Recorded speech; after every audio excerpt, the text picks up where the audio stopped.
Viewers, कैसे हैं आप लोग। आज मैं आपको ले चलूंगी एक ऐसे अद्भुत स्थान पर जो ना सिर्फ आपके दिल को छू लेगा बल्कि आपकी आंखों को भी मंत्रमुग्ध कर देगा। जी हाँ, मैं बात कर रही हूँ राजगीर के ग्लास ब्रिज का, जो कि बिहार राज्य के दिल में बसा हुआ है। राजगीर बिहार का एक ऐसा ऐतिहासिक स्थल है जहाँ पर एक से बढ़कर एक खूबसूरत पर्यटन स्थल भरे पड़े हैं। राजगीर भारत के बिहार राज्य के नालंदा डिस्ट्रिक्ट में आता है। देश या विदेश के किसी कोने में भी आप बैठे हो, यहाँ आने के लिए अगर आप फ्लाइट से आना चाहते हैं तो आपको सबसे पहले पटना एयरपोर्ट, जिसे जयप्रकाश नारायण इंटरनेशनल एयरपोर्ट बोला जाता है, आपको वहां आना होगा। और अगर आप वाया ट्रेन आना चाहते हैं तो आपको पटना जंक्शन आना होगा और फिर पटना से via own vehicle, hire taxi, bus या ट्रेन से आप राजगीर की ओर अपना सफर शुरू कर सकते हैं। पटना से ट्रेन से लगभग 95 किलोमीटर की दूरी पर स्थित राजगीर 2 से 3 घंटे में कवर हो जाती है और इतनी ही डिस्टेंस आपको वाया रोड भी लग सकती है। और अगर आप पटना से गया पहुंचते हैं तो गया से राजगीर की दूरी 60 किलोमीटर पे है। ये तो हो गई बातें कि हम कैसे पहुंच सकते हैं। अब हम जानते हैं कि आखिर राजगीर में ऐसा है क्या जो ये चर्चा का विषय बना हुआ है।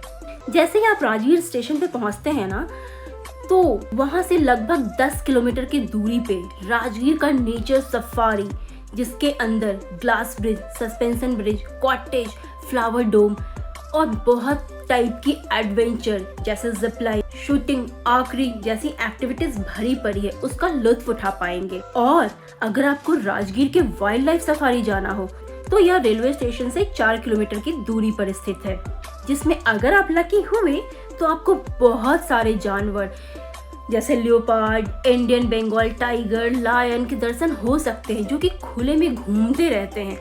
और राजगीर वाइल्ड लाइफ सफारी से ग्लास ब्रिज यानी नेचर सफारी, जिसके अंदर ग्लास ब्रिज है, उसकी दूरी 6 किलोमीटर पे बसी हुई है।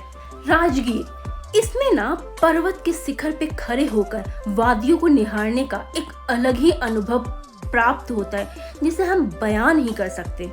आपको ये जानकर गर्व होगा कि राजगीर में बना ग्लास स्काई वॉक ब्रिज, मतलब शीशे का पुल, जिस पे आप चल सकते हैं, देश का दूसरा बिगेस्ट ग्लास ब्रिज है और हमारे बिहार का पहला।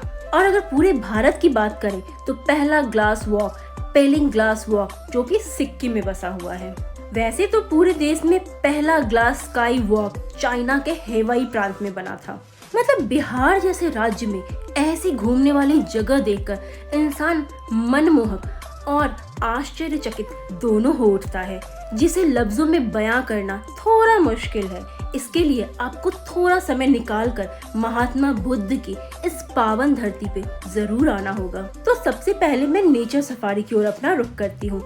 यह नेचर सफारी 472 एकड़ में फैला हुआ है, जिसका शुभारंभ 16 फरवरी 2022 को नीतीश कुमार, बिहार के मुख्यमंत्री के द्वारा किया गया था। यह नेचर सफारी 2 पहाड़ों के बीच स्थित है। पहला वैभवगिरी, दूसरा सोनगिरी, जिसके बीच पूरी सफारी बन रखी है और अपने आप में ही एक अद्भुत दृश्य दिखलाता है। यह नेचर सफारी सुबह 10 बजे से शाम के 5 बजे तक खुली रहती है। अगर आप मंडे का प्लान बना रहे हैं तो बिल्कुल ना बनाएं, क्योंकि मंडे को ये बंद रहता है।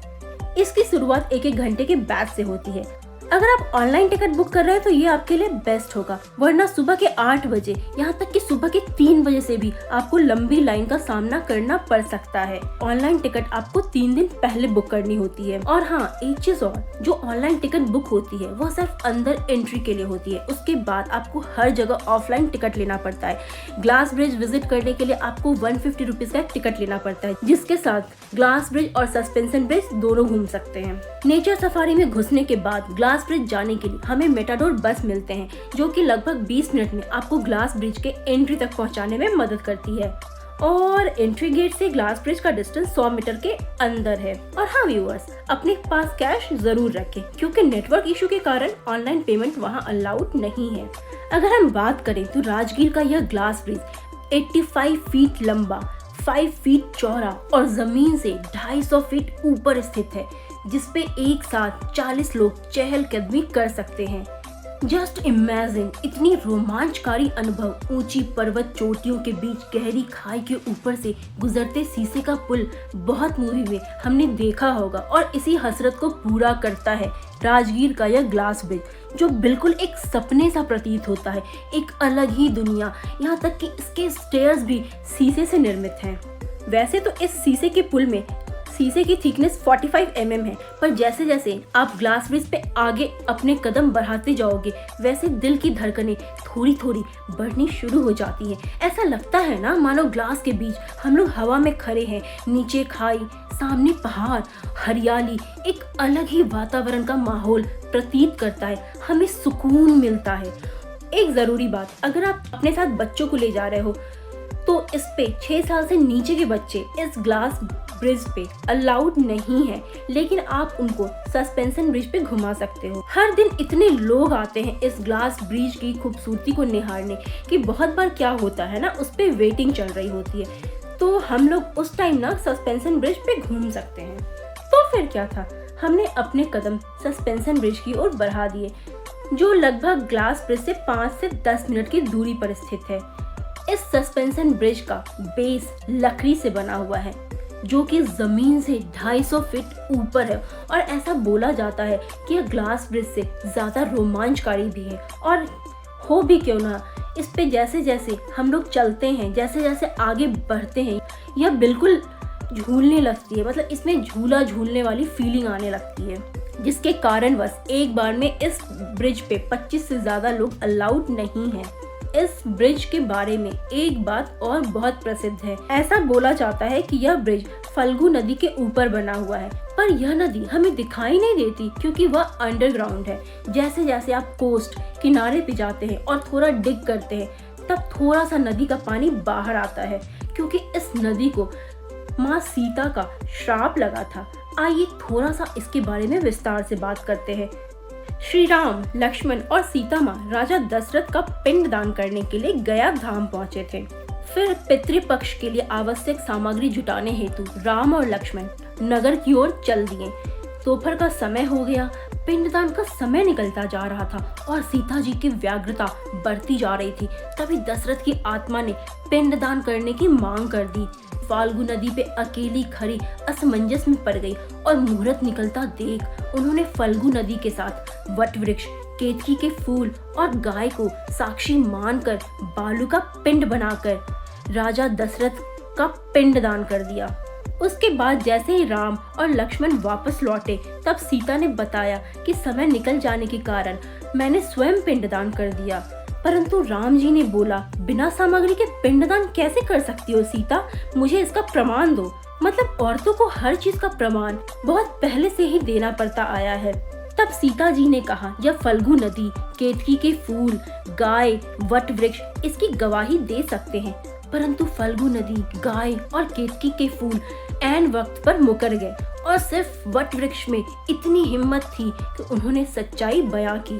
उसके बाद सीता जी ने दशरथ जी को ध्यान करते हुए उनसे प्रार्थना की कि हे महाराज, आप गवाही दे। और दशरथ जी ने प्रार्थना स्वीकार करते हुए बताया कि समय रहते सीता ने ही मुझे पिंड दान दिया। तब जाकर राम आश्वस्त हुए। इस पे फिर क्या था, सीता जी गुस्से में आ गई और उन्होंने फल्गु नदी को ये श्राप दिया कि जा, तू सिर्फ नाम की नदी रहेगी, तुझमें पानी कभी नहीं रहेगा। जिसके कारण गया का फल्गु नदी आज भी सूखी रहती है। गाय को यह श्राप दिया कि तू पूज्य होकर भी लोगों का जूठा खाएगी, और केतकी के फूल को श्राप दिया कि तुम्हें पूजा में कभी नहीं चढ़ाया जाएगा। और वट वृक्ष, जिसने माँ सीता का साथ दिया था, उनको यह आशीर्वाद दिया कि तुझे लंबी आयु प्राप्त होगी और तू दूसरों को छाया प्रदान करेगी और पूजनीय भी होगी। इसीलिए हम आज भी देखते हैं कि महिलाएं वट वृक्ष की पूजा करती हैं। सीता जी के श्राप के कारण फल्गु नदी के तट पर सीता कुंड में आज भी पानी के अभाव में लोग बालू या रेत से ही पिंडदान करते आ रहे हैं। जितना हम फल्गु नदी को खोदते हैं, उतना उसमें से पानी निकलता है। चलिए, यह तो बात हो गई फल्गु नदी की। उसके बाद अगर हमें कुछ एक्टिविटीज करने का मन है तो हम जिपलाइन कर सकते हैं, राइफल शूटिंग, स्काई साइकिलिंग भी कर सकते हैं। इन सब के बाद अगर आपके पास समय बच जाता है तो आप घोड़ा कटोरा लेक जाइए, जो कि एक नेचुरल प्राकृतिक लेक है, जिसमें बीचों बीच 70 फीट का भगवान बुद्ध का मूर्ति विराजमान है और यहाँ पे आप बोटिंग का भी अनुभव प्राप्त कर सकते हैं। लास्ट में आप राजगीर का मशहूर विश्व शांति स्तूप जा सकते हैं, जहाँ पे भगवान बुद्ध की मूर्ति स्थापित है और यह एक ऐसे पहाड़ पर स्थित है जहाँ पे जाने के लिए आपको रोपवे का यूज करना पड़ता है। तो व्यूअर्स, यदि आप साहस और खूबसूरती की इस अनोखी कहानी का हिस्सा बनना चाहते हैं तो राजगीर जरूर विजिट करें। यह केवल यात्रा नहीं बल्कि जिंदगी के यादगार क्षणों का हिस्सा बनेगा और यहाँ की अद्वितीय संरचना अपनी आंखों में कैद कर लीजिए। तो चलिए फिर मिलते हैं किसी और टॉपिक के साथ, तब तक के लिए बाय।